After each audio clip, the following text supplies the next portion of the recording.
বিলাসীপাৰাৰ বিশিষ্ট চিকিৎসক কানুলাল দাসৰ প্ৰচেষ্টাত মঞ্জুৰাণী মেমৰিয়েল ট্ৰাষ্টৰ উদ্যোগত লাচিত শিশু উদ্যানত অঞ্চলটোৰ কণ কণ শিশু আৰু যুৱক যুৱতীসকলক লৈ আজিৰে পৰা 5দিনীয়া কাৰ্যসূচীৰে আগন্তুক ৰঙালী বিহুৰ আখৰা আৰম্ভ হয়।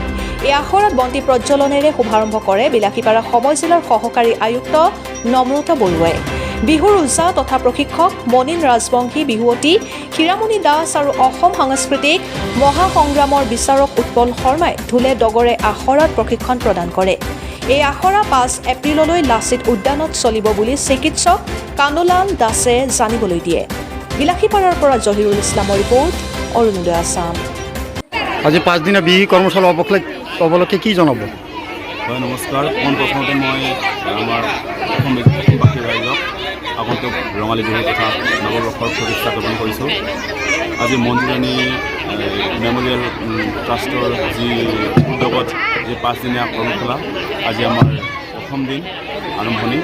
আমাৰ এই প্ৰথম দিনত আমি কি কৰিছোঁ, যিখিনি আমাৰ ল'ৰা ছোৱালী আমি প্ৰাথমিক যিখিনি আলোচনা বুলি কওঁ, আমাৰ যিখিনি অংগীমা ভংগীমা এইখিনি কঁকাল কেনেকৈ ভাঙে এইখিনি আমি দিবলৈ চেষ্টা কৰিছোঁ। আৰু অহাকালিৰ পৰা আমি অলপ সিহঁতক বেছি গগনে কেনেকৈ বজায়, যোজনা আদি কৰি জোৰা নাম এইবোৰ শিকাব আমি চেষ্টা কৰিম। কিমান শিক্ষণ যি 5দিনীয়া বিহু কৰ্মশালা উপলক্ষে কি জনাব?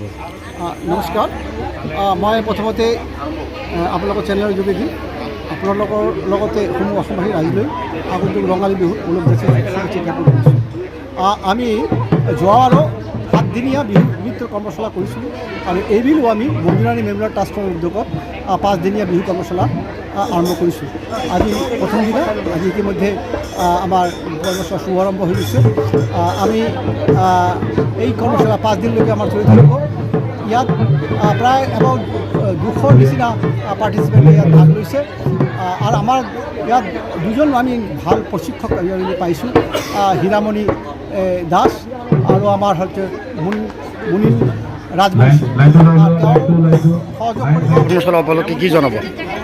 এই 5দিনীয়া বিহু কৰ্মশালাত ইমান এটা ধুনীয়া পদক্ষেপ আমাৰ তথা সমাজসেৱক ডক্টৰ কানুলাল দাস ডাঙৰীয়াদেৱে তেখেতে যিখিনি পদক্ষেপ লৈছে তাৰ আমি সঁচাকৈ শলাগ ল'বলগীয়া। আৰু ধৰক আমি একচুৱেলি মোৰ ঘৰ বিলাসীপাৰাই হয়। মই বহাগী বিহুৱা হুঁচৰি দল, আমাৰ যিটো দল আছিলে সেই দলৰ পৃষ্ঠপোষকতা হিচাপে ময়ো আছিলোঁ দলটো। আৰু এতিয়া দলটো ধৰক অলপ জাৰ্জন্য অৱস্থা, তথাপিও যিকোনো অৱস্থাতে দলটো জীয়াই ৰাখিছোঁ বাৰু। কাৰণ আমাৰ ধৰক আমাৰ মাজত সমাজসেৱক তেনেকুৱা আৰ্থিক অনুদান কৰা বহু সদাশয় ব্যক্তি আমাৰ মাজত জড়িত হৈ আছে। সেই উদ্দেশ্যত আমাৰ দলটো জড়িত এতিয়ালৈকে আপোনালোকে পাই আছে বা আগন্তুক বহাগতো পাব।